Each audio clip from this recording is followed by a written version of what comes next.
आगे एकादशी व्रत की कथा आती है।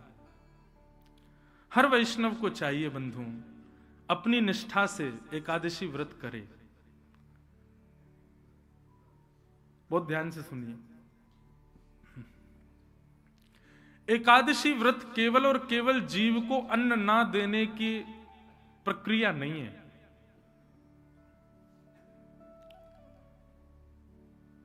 मेरे मन में ऐसा भाव आता है, जिस दूषितता को आप अपना जीवन का अंग बना चुके हो, कम से कम एकादशी के दिन उसका त्याग किया करो, वो श्रेष्ठ व्रत माना जाएगा। एक जगह की बात है, एक वैष्णव आए तो मैंने उनको कुछ दिया प्रसाद, ठाकुर जी का भोग। महाराज जी आज तो एकादशी है। मैंने कहा भैया तुम्हारी निष्ठा को प्रणाम, भोग नहीं लिया, लेकिन मैंने कहा कोई नहीं, ले जाओ कल पाल लेना। थोड़ी देर बाद मैं कमरे से बाहर निकल गया तो वो कहीं कोने में बैठे और सोई। मैंने ओ भैया एकादशी है आज? ये तो पत्ती है महाराज जी। मैंने कि जे पत्ती और वो प्रसाद में तुम्हारी एकादशी टूट रही थी, इस पत्ती में नहीं टूट रही तुम्हारी एकादशी। लोग अपने मन के अनुसार एकादशी व्रत और ये व्रत और वो व्रत कर लेते हैं, ऐसा नहीं। इंद्रिय पर वशीकरण होना उसको व्रत कहलाता है, वो व्रत कहलाता है। इच्छाओं पर वशीकरण होना उसको व्रत कहते हैं। इंद्रिय से तो कई बार ऐसा होता है कि हम सुबह से निकले हैं किसी जरूरी काम से, रात तक भोजन नहीं हुआ, पूरे दिन भूखे रह लेते हैं। इंद्रियां तो कभी भी सहन कर लेंगी, मन नहीं सहन कर पाता। कई लोग एकादशी व्रत करते हैं लेकिन जीभ लपलपाती रहती है, कब द्वादशी आए, कब भोजन करें। यह व्रत नहीं है।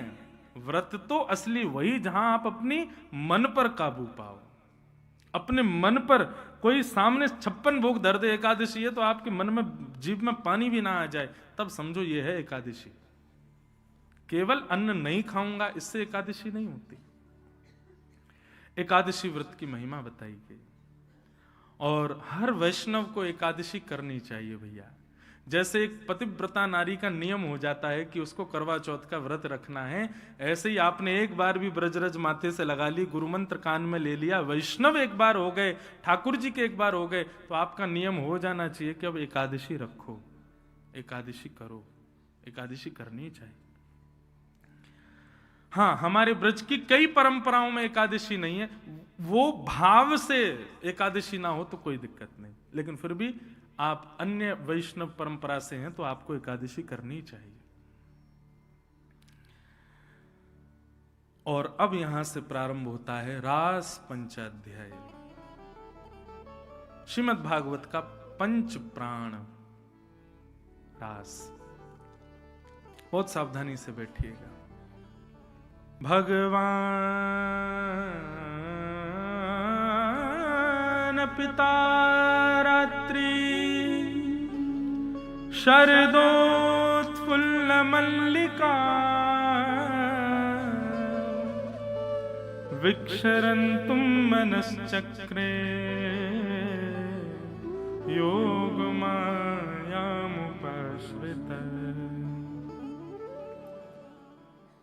रास पंचाध्यायी। मैं कथाओं में कहा करता हूं बंधुओं, रास और रस, इन दो के बीच में हमारी भक्ति चलती है। भक्ति जब प्रारंभ होती है उस समय हम रस में हैं, और भक्ति की स्थिति ले जानी कहां तक है, जब तक रास ना हो जाए। हमारी भक्ति प्रारंभ होती है उस समय हमारी स्थिति, हमारा स्तर रस का है। रस और रास में अंतर क्या है, बहुत ध्यान से सुनना। हम कथाओं में कहा करते हैं कि जब आप ठाकुर जी से मिलन की कामना करते हो और ठाकुर जी से मिलने की योजनाएं बनाते हो, आप ठाकुर जी से मिलने के प्रयत्न करते हो, उसको रस कहते हैं। लेकिन आपकी भक्ति से प्रसन्न होकर ठाकुर जी आपसे मिलने का मन बनाए, उसी को रास कहते हैं। भक्ति इन दो पहलुओं पर है, रस और रास। यहां बैठे हुए अंतिम व्यक्ति से लेके मुझ तक हम सब अभी रस में हैं, रास में नहीं है। अभी रास हमारा प्रारंभ नहीं हुआ। रास का मतलब नृत्य नहीं होता, रास का मतलब नाचना नहीं होता, रास का मतलब डांडिया नहीं होता। रास का मतलब क्या है? ठाकुर जी यदि आपको मिल गए तो मैंने कल क्या बताया था कि तन की सुध नहीं रहेगी। आप यह भी भूल सकते हो कि आपका नाम क्या है। और कई बार जब हमको बहुत मात्रा में सुख या आनंद मिल जाता है, उस समय हम विचार नहीं करते, हम समझ नहीं पाते कि हम कर क्या रहे हैं। हमारी इंद्रियां आपा खो देती हैं, हाथ कुछ करते हैं, पैर कहीं जाते हैं, दिमाग कुछ सोचता है, मुख कुछ बोलता है, आपके वश में नहीं रहता फिर आपका तन। गोपियों को जब श्री कृष्ण रास के लिए प्राप्त हुए तो गोपियों का तन भी उनके आपे से बाहर चला गया और इतने आनंद में भर गई कि गोपियों को कुछ नहीं सूझा तो नाचने लगी। इसलिए रास में नृत्य हुआ, नहीं तो रास का मतलब नृत्य नहीं होता है। आप सबसे मेरी प्रार्थना, बहुत ध्यान से सुने, बहुत सावधानी से सुने और पीछे वाले बड़े ध्यान से सुनना, उनको सुनने दें। हमारी दृष्टि उसी पे पड़ती है जो ध्यान से सुनता है। एक मुझको आज कोई बोला, महाराज जी आपके वहां सामने एक व्यक्ति सो रहा था, आपको दिखा? मैंने कि मेरी दृष्टि नहीं जाती, जो लोग नहीं सुनते या सो जाते हैं उन पर मेरी नजर ही नहीं पड़ती। ठाकुर जी की बड़ी कृपा, क्योंकि उनको देख लूं तो मुझे भी नींद आ जाए। तो बड़ी कृपा है ठाकुर जी की, दृष्टि उसी पे ही घूमती है जो कथा सुन रहा है। तो इसलिए सबको सुनने दो, बहुत ध्यान से सुनो। ये रास है, अच्छे अच्छों को समझ नहीं आता, ये अच्छे अच्छों को प्रवेश नहीं होता इस रास की कथा में। तो रस और रास में अंतर बता रहा था मैं। आप माला जप रहे हो, आप राधा रमन जी जा रहे हो, आप राधा वल्लभ जी जा रहे हो, आप बिहारी जी जा रहे हो, आप परिक्रमा लगा रहे हो, गोवर्धन जा रहे हो, बरसाने जा रहे हो, गोवर्धन जा रहे हो, वृंदावन आ रहे हो, संत जनों को प्रणाम करने जा रहे हो, कथा सुन रहे हो, ये सब रस के अंतर्गत आता है। लेकिन इन सब का रस लेते लेते लेते लेते जब आप रसयुक्त हो जाओगे, अत्यंत रस आपके भीतर जब भर जाएगा, तब आपको राधा रमन जी के पास नहीं जाना, राधा रमन जी आपके पास आएंगे, तब होगा रास। उसे कहते हैं रास। हम लोग सब कौन है? गुल्ला। कौन है? गुल्ला। और ये कथा हो गई, वृंदावन हो गया, गोवर्धन हो गया, वृंदावन परिक्रमा, गोवर्धन की परिक्रमा, ये सब है रस। हम सब गुल्ले जब इन रसों में घूमते हैं तो रस युक्त हो जाते हैं, तो रसगुल्ला बन जाते हैं। तब लाल जी इस रसगुल्ला का भोग लगाते हैं, ऐसे समझो। और लाल जी जब रसगुल्ला का भोग लगाएं तो उसी प्रक्रिया को क्या कहेंगे? रास। समझ में आई बात? एक रास सुनाऊं। मेवाड़ के राजघराने की एक कन्या थी, उसका नाम था अजब कुमारी। क्या नाम था? अजब कुमारी। अजब कुमारी अपने राज परिवार के साथ गोवर्धन आई।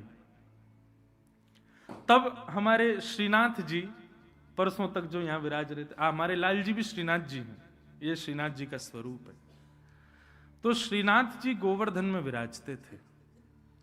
तो अजब कुमारी अपने राज परिवार के साथ ब्रज का दर्शन करने के लिए आई। लेकिन जैसे ही वो गोवर्धन गई और गोवर्धन में उसने गिरिराज पर्वत के ऊपर एक भुजा उठी है, दूसरी भुजा कमर पर, नैन नीचे हैं, मधुर सलोने श्याम सुंदर के गिरधर स्वरूप को जब उसने देखा, वो फिर किसी और को देख नहीं पाई।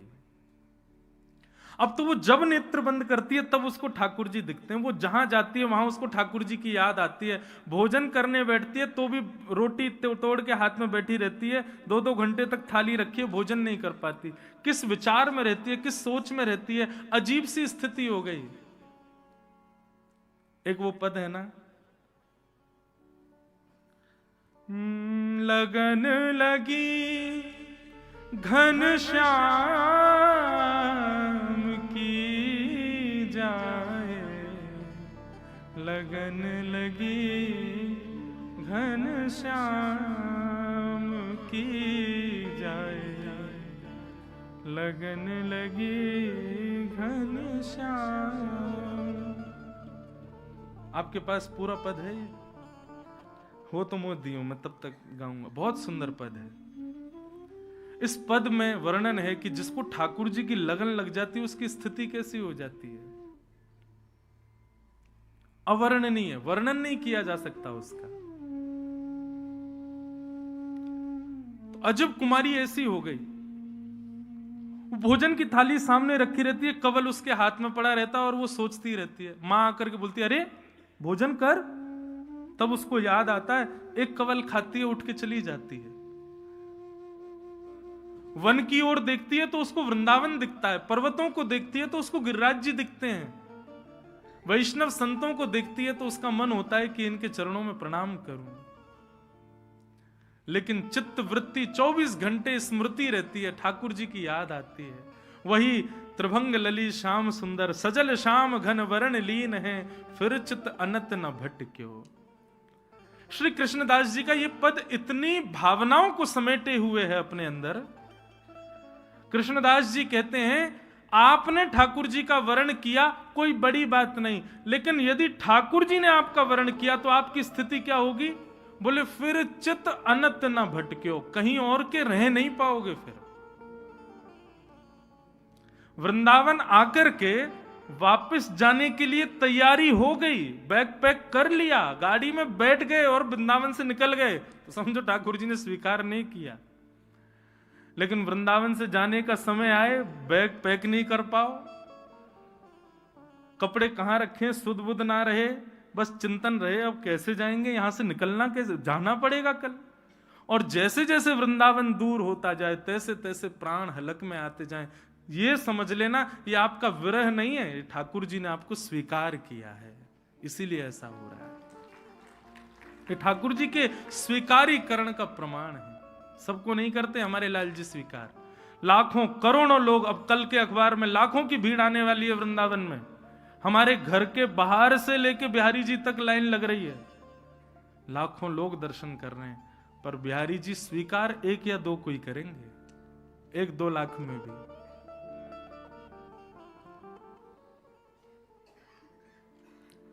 तो अजब कुमारी की स्थिति ऐसी हो गई। एक दिन उसके पिता ने पूछा, बेटी क्या हुआ?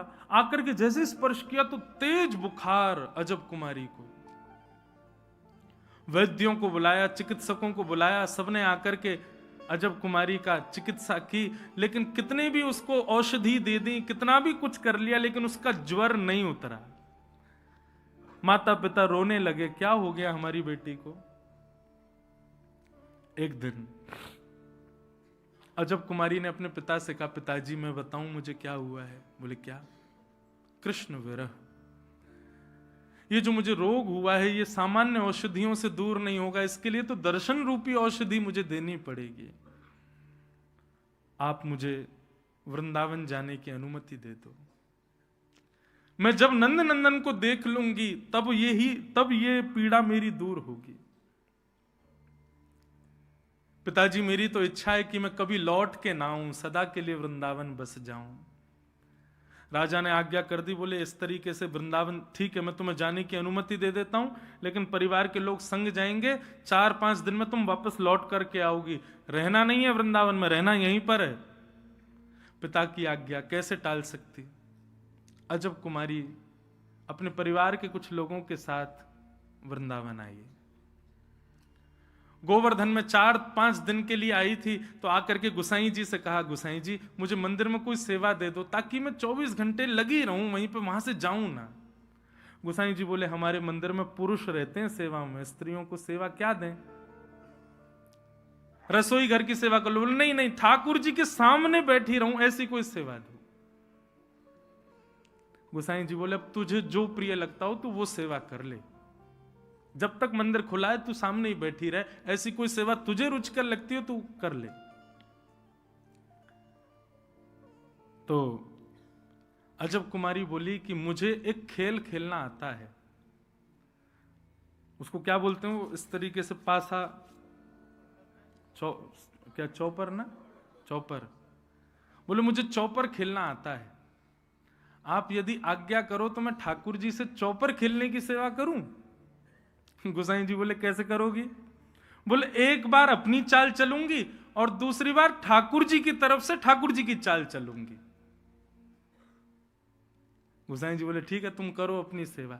सामने बिल्कुल श्रीनाथ जी के सामने ही जहां दर्शनार्थी आते थे वहीं एक चौकी पर चौपर सजा करके, और अजब कुमारी बहुत निपुण थी चौपर खेलने में, ऐसे पासा करती और पहली चाल अपनी चलती, अपनी चाल चलने के बाद फिर उठाती और फिर ठाकुर जी को देखती, अब आपकी चाल है ठाकुर जी, मैं चल रही हूं।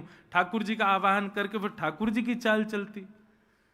ऐसा ऐसा खेल खेलती ठाकुर जी के साथ कि अंतिम समय में हो ही नहीं सकता कि अजब कुमारी से ठाकुर जी जीत जाएं। अजब कुमारी इतना अच्छा खेलती थी कि ठाकुर जी हारने ही वाले होते थे। अब जैसे ही ठाकुर जी हारने वाले होते थे तो प्रत्यक्ष दिखता था कि श्रीनाथ जी के पसीने आ जाते थे कि मैं हारवे वाला हूं, अब मैं हार जाऊंगा, जो मुझको हराई देगी। लेकिन जैसे ही अजब कुमारी अपनी चाल चलती, ठाकुर जी को देखती, ठाकुर जी की ठोड़ी से पसीने के बिंदु गिर रहे हैं, तो मन में विचार करती लाल जी को श्रम हो गया, डर रहे हैं कि मैं हार जाऊंगा। तो ऐसी चाल चलती, स्वयं हार जाती, ठाकुर जी को जिता देती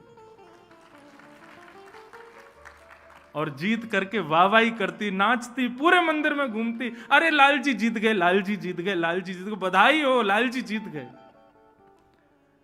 गुसाई जी ने देखा मंद मंद श्रीनाथ जी की दतुइयां दिख रही हैं, मधुर मुस्कुरा रहे हैं ठाकुर जी, इतने प्रसन्न।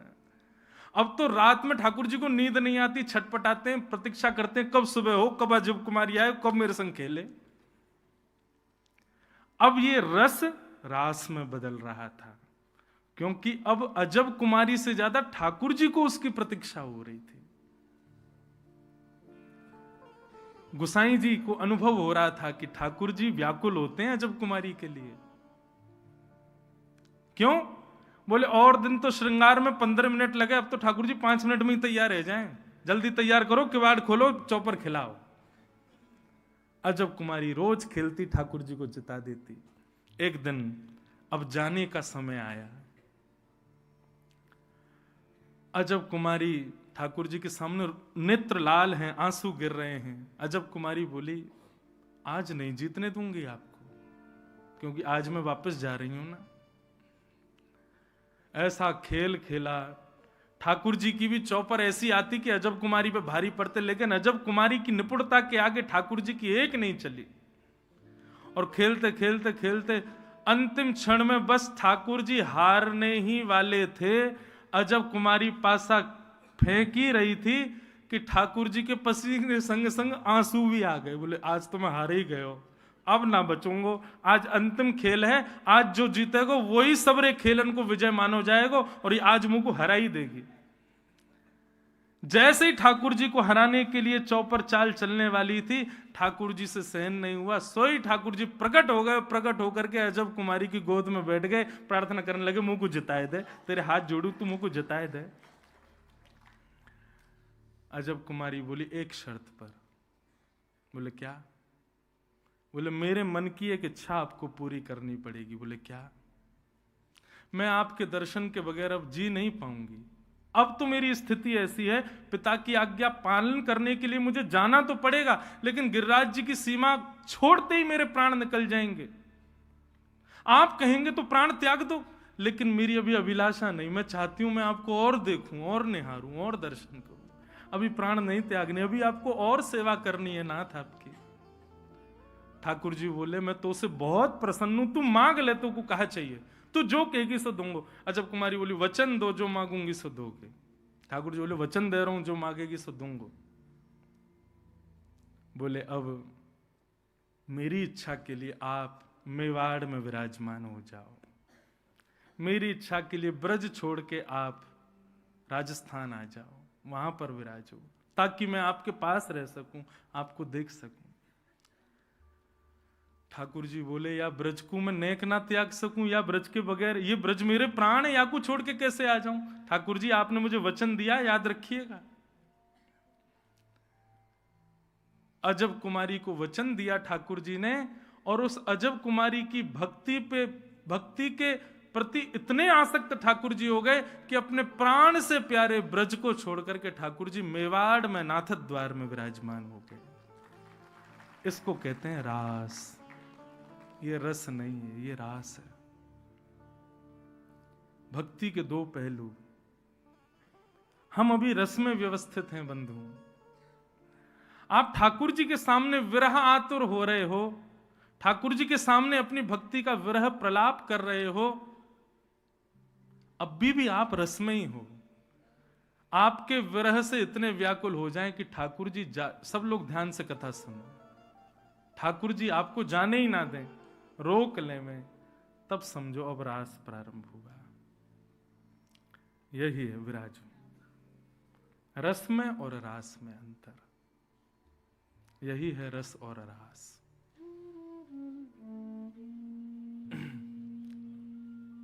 तो समझ में आया रस किसे कहते हैं और रास किसे कहते हैं। रस आप प्रयास युक्त हो ठाकुर जी की प्राप्ति के लिए, लेकिन रास ठाकुर जी व्याकुल हैं आपके लिए। रास, रस और रास। भगवान पिता रात्रि शरदोत्फुल्ल मल्लिका विक्षरन्तुम मनश्चक्रे योगमायामुपाश्रित। भगवान ने रास के लिए शरद पूर्णिमा की रात्रि को चुना। अच्छा, रात्रि को क्यों चुना? ठाकुर जी दिन में रास कर लेते तो कई लोगों के मुंह बंद हो जाते। रास रात में किया इसलिए भी कई लोगों के मुंह खुल गए कि अरे रास के ऊपर बड़े प्रश्न उठाए जाते हैं ना, लोग बाग संसार के उठाते हैं, रात्रि में क्यों रास किया? बहुत ध्यान से सुनना बंधु। व्यक्ति का स्वभाव होता है वो दिन को बांटता है और रात्रि को अपने लिए और अपनों के लिए रखता है। आपसे कोई कहे मुझे आपसे मिलना है तो आप रात का समय नहीं दोगे, दिन का ही दोगे। दिन में आओ, दिन में मिलना, दिन में मिलेंगे, 11 से 12 मिलेंगे, इतने बजे मिलेंगे। लेकिन कोई बहुत अपना हो, कोई बहुत घनिष्ठ हो, बिल्कुल घर का पारिवारिक हो, उसको क्या कहोगे? भैया हम 8-9 बजे सब कार्यों से निवृत्त हो जाएंगे, रात में आराम से 10 बजे बैठेंगे तुम्हारे साथ। रात्रि अपनों को और अपने लिए रखी जाती। तो ये रात्रि में गोपियों के साथ रास विहार करने का एक प्रमाण ये है कि केवल गोपियां ठाकुर जी से नहीं मिलना चाहती, ठाकुर जी भी गोपियों को स्वीकार कर चुके हैं। ठाकुर जी भी उन गोपियों का स्वीकारीकरण कर चुके हैं। शरद पूर्णिमा की रात्रि, जैसे ही चंद्रमा उदित हुए शरद पूर्णिमा के, सब गोपियां अपने अलग अलग कार्यों में लगी हैं। कोई गौ दोहन कर रही है, कोई अपना श्रृंगार कर रही है, कोई आंखों में काजल लगा रही है, कोई बालक को दूध पिला रही है, कोई पति को भोजन करा रही है, कोई व्यक्ति स्नान, कोई गोपी स्नान कर रही है। सब गोपियां, लाखों गोपियां अलग अलग कार्यों में व्यस्त हैं। पर चंद्रमा देख करके सबको पता है कि यह कृष्ण मिलन का दिवस है, आज ही हमको ठाकुर जी से मिलना है। चीर हरण के समय ठाकुर जी ने पहले ही बता दिया था शरद पूर्णिमा पे मिलेंगे हम। लेकिन फिर भी गोपियां माननीय हैं, प्रतीक्षा कर रही हैं कि एक बार और कन्हैया कह दे कि हाँ मैं बैठा हूं तुम्हारे इंतजार में, तब जाएंगी। भगवान ने वन में जाकर के अपनी कोमल वंशी को अपने अधरों पर धारण करके अपने कोमल उंगलियों से उसके छिद्रों को आच्छादित किया, और जैसे ही प्राण पिरोए बाज उठी वंशी। सब ब्रजवासियों को लग रहा है कि नंद नंदन वंशी बजा रहे हैं, लेकिन कृष्ण प्रेम जिन गोपियों के हृदय में है उनको स्वर नहीं सुनाई दे रहा है, उनको शब्द सुनाई दे रहा है। वह स्वर के रूप में वंशी की ध्वनि कान में आती है और कहती है, चल गोपी तेरी प्रतीक्षा कर रहा हूं मैं, जल्दी आजा। बंधुओं, कृष्ण स्वीकारीकरण का एक प्रमाण यह भी है क्या कि फिर सामान्य प्रवचन, सामान्य ब्रज की लीला का कोई वर्णन करे तो आपको लीला नहीं दिखेगी, आपको लगेगा इस लीला में मैं भी हूं और ये लीला मेरे साथ ही हो रही है, ये अनुभव होने लगेगा। कथाएं श्रवण करते करते ऐसी अनुभूति होने लग जाए कि मैं कोई श्रोता हूं और बैठ के सुन रहा हूं, नहीं, मैं इस लीला का एक पात्र हूं और श्याम सुंदर मेरे संगी लीला कर रहे हैं। यह स्थिति जब कथा में आने लग जाए, समझना अब ठाकुर जी ने स्वीकार कर लिया। उस लीला में स्वयं को देखो, यह स्थिति। फिर सामान्य शब्द नहीं, सामान्य कथा नहीं अनुभव में आएगी। ठाकुर जी की वाणी है। ये कोई वक्ता बोल रहे हैं, इंद्रेश जी बोल रहे हैं, महाराज जी बोल रहे हैं, मलुक पीठ वाले महाराज जी बोल रहे हैं, वहां के महाराज जी बोल रहे हैं, पूज्य श्री प्रेमानंद महाराज बोल रहे हैं, नहीं, उनके नाम भी विस्मृत हो जाएगा, लगेगा साक्षात स्वयं श्री कृष्ण बोल रहे हैं और मेरे लिए बोल रहे हैं, मुझे सुना रहे हैं, ऐसा भाव आएगा।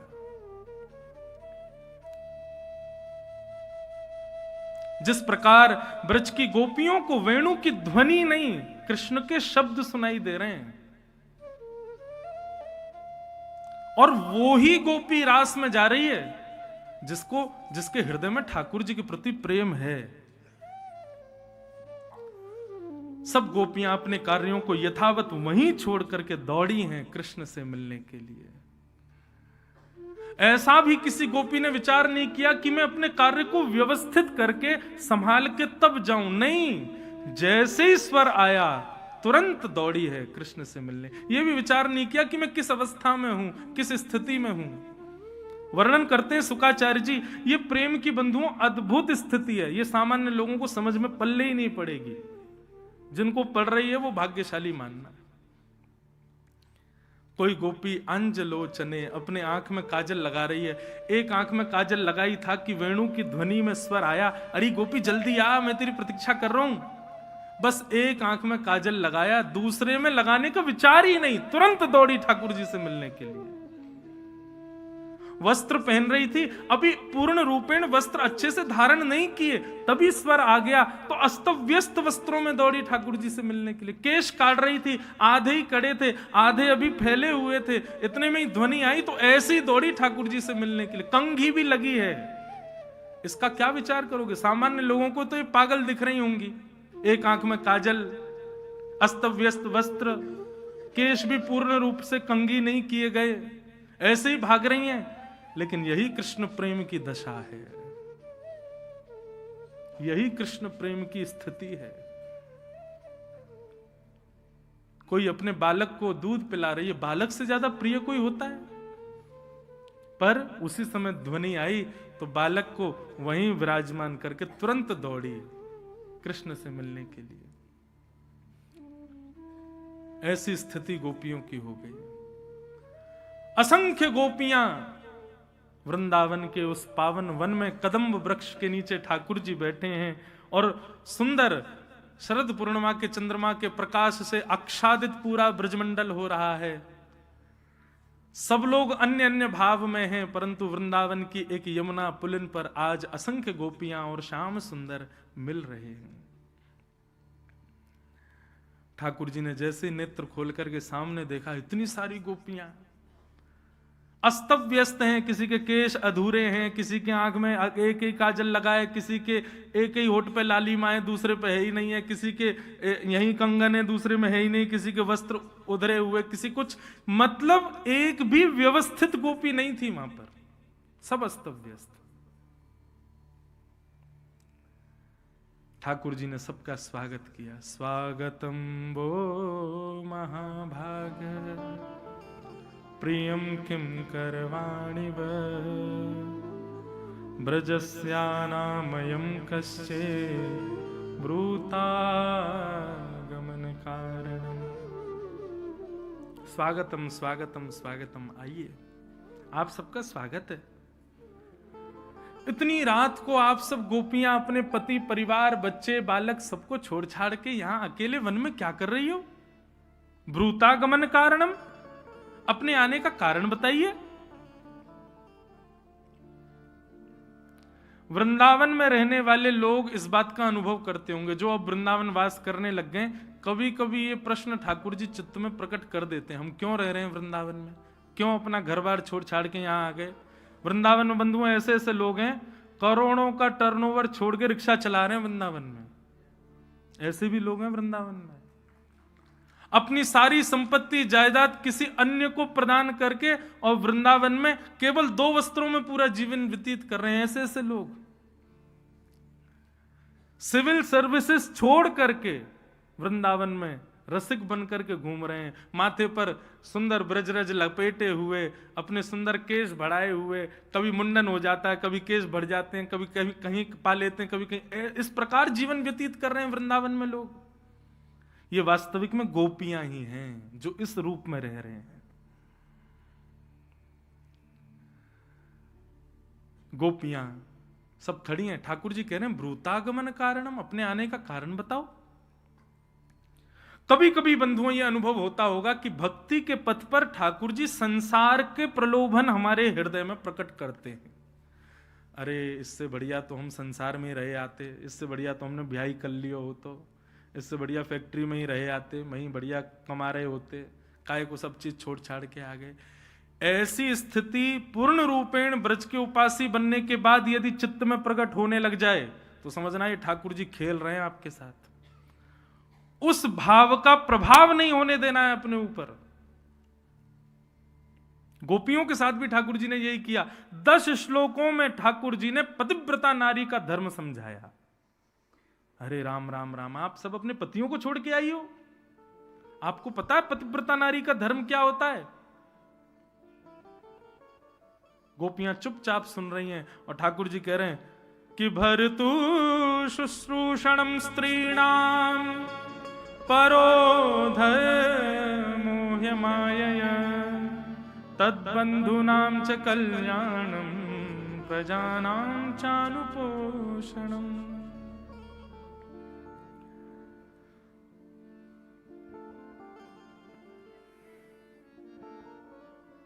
ठाकुर जी कह रहे हैं पतिव्रता नारी का धर्म होता है अपने पति को ही परमेश्वर मानो, उसी के ही माता पिता को लक्ष्मी नारायण मानो, उसके पूरे परिवार को ही अपना सर्वस्व मान करके उनकी सेवा करो, वो जैसे भी हैं उनको स्वीकार करो। यही एक पतिव्रता नारी का धर्म है, उसका कल्याण करो।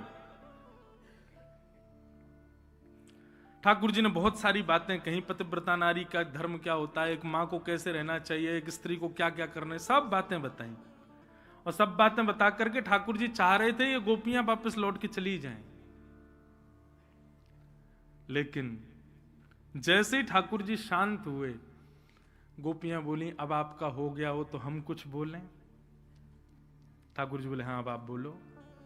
और गोपियों, भगवान ने 10 श्लोकों में पतिव्रता नारी का धर्म समझाया, गोपियों ने 11 श्लोकों में उत्तर दिया कि हम क्यों आई हैं सब छोड़ छाड़ के। इसी को प्रणय गीत कहते हैं। गोपियां कह रही हैं कि मैवं विभोर्हति भवान गदितुं नृशंसं संत्यज्य सर्व विषयांस्तव पादमूलम् भक्ता भजस्व दुर्वग्रहमात्यजास्मान् देवो यथादिपुरुषो भजते मुमुक्षु। गोपियां कहती हैं लाल जी आपको पता है भक्त की और भात की एक ही राशि होती है। देखो कहां से आ रही हैं गोपियां। भक्त की और भात की एक ही राशि होती है। ठाकुर जी बोले मतलब, बोले जितनी पीड़ा सहकर के भात तैयार होता है ना, उतनी पीड़ा सहकर के भक्त तैयार होता है। जैसे भात धान के रूप में होता है, उसको धनकुटा में कूटा जाता है, उसके छिलके अलग किए जाते हैं, उबलते खोलते हुए पानी में उसको डाला जाता है, उसके बाद जाकर के वो गर्भ, उसका गर्भ तक जब जल पहुंचता है तब जाकर के भात तैयार होता है। लेकिन भोक्ता, भोजन करने वाला, जैसे उसको भात परोसा जाता है तो वो कोई उसकी मर्यादा नहीं देख पाता कि अरे राम ये तो बड़ी मेहनत से बना है, इसको बेचारे को चुन चुन के पाऊं, इसको चबाऊं नहीं, या कुछ ऐसा नहीं। सीधा दाल उड़ेलता है, उसमें पापड़ वापड़ मिलाए, मिला मिलू के गप खा लेता है। ठाकुर जी ऐसे ही आप हो। हम भक्तों को बनने में, भक्त बनने में कितने पीड़ाएं सहनी पड़ती हैं आपको क्या पता। हम कितनी पीड़ाएं सहकर के भक्त बनते हैं, आपके वैष्णव बनते हैं, आपके शरणागत बनते हैं, परंतु जिस प्रकार भोक्ता भात को खा जाता है ऐसे ही भगवान भक्त को खा जाते हैं, उनकी पीड़ा नहीं समझ पाते। ठाकुर जी, आप हमको व्यभिचारिणी मत समझो कि हम सबके ब्याह हो गए, बालक हो गए, तो हम सब अपने पति परिवार छोड़ छाड़ के आपके पास आपसे कुछ मांगने आई हैं। नहीं, गोपियों ने स्पष्ट किया कि आपका स्पर्श भी हमको प्राप्त ना हो, जीवन भर बिना स्पर्श किए रह लेंगी, बिना देखे रह लेंगी, लेकिन आप हमारे हो, हम आपके हैं, बस ये स्वीकारी करना आपसे चाहती हैं और कुछ नहीं। हम पूरा जीवन व्यतीत, हम कोई व्यभिचारिणी थोड़े ही हैं कि आपसे कोई कामना रख। इसको कहते हैं प्रेम, जहां कोई कामना नहीं होती। आज का व्यक्ति ऐसा प्रेम निभाता है? नहीं, यहां कोई कामना नहीं है। हे नाथ, आज के बाद आप हमको दिखना भी मत। आज के स्पर्श तो बहुत दूर की बात है, दिखना भी मत, परंतु आज बस इतना कह दो कि हां, आपने हमको स्वीकार कर लिया। हम पूरे जीवन भर इसी बात के इसी बात पर ही गुजार देंगी। हमें इसके ज्यादा कोई अभिलाषा नहीं है ठाकुर जी आपसे। आप हमको व्यभिचारिणी मत समझो। और हां, आपको यदि फिर भी लगता है कि आप हमें स्वीकार नहीं कर सकते, हम चली जाएंगी। हम आपको पीड़ा नहीं देना चाहती, हमारा कोई जिद नहीं है कि नहीं आप हमको स्वीकार करोगे ही करोगे, नहीं। बस हम एक बात कहना चाहती, हम चली जाएंगी, लेकिन एक वस्तु हमारी आपके पास है, वो हमको वापस करो। भगवान बोले क्या? चित्तम सुखेन भवता पहतम ग्रहेषु यन्निर्विशत्युत करावपि गुह्य कृत्ये। गोपियां कहती हैं, हमारा मन आपके पास है भगवान, हमारा मन आपके चरणों में है, हमारा मन आप में अटक गया है, कृपा करके हमारे उस मन को आप अपने आप से दूर कर दो। हम अभी चली जाएंगी लौट करके, कभी नहीं आएंगे दोबारा। हमारा मन हमको वापस कर दो भगवान। क्यों? क्योंकि इसके बगैर यदि हम वापस लौट करके जाएंगी, पति कहता है ये बनाओ, हम कहते नहीं बनाना। क्यों? मन नहीं है। मन कहां है? मन तो कृष्ण के पास है। बच्चे कहेंगे माँ हमको मेले में ले चलो, हम कहेंगे नहीं जाना। क्यों नहीं जाना? मन नहीं है। मन कहां है? मन तो कृष्ण के पास है। सास कहेगी ऐसा करो, हम कहेंगे नहीं करना। क्यों नहीं करना? मन नहीं है। मन कहां है? मन तो कृष्ण के पास है। हम किसी लायक नहीं रह पाएंगे ठाकुर जी। आप हमको वापस भेजना चाहते हो तो हमारा मन जो आप में लग गया है उसको हमें वापस कर दो, हम अभी चली जाएंगे।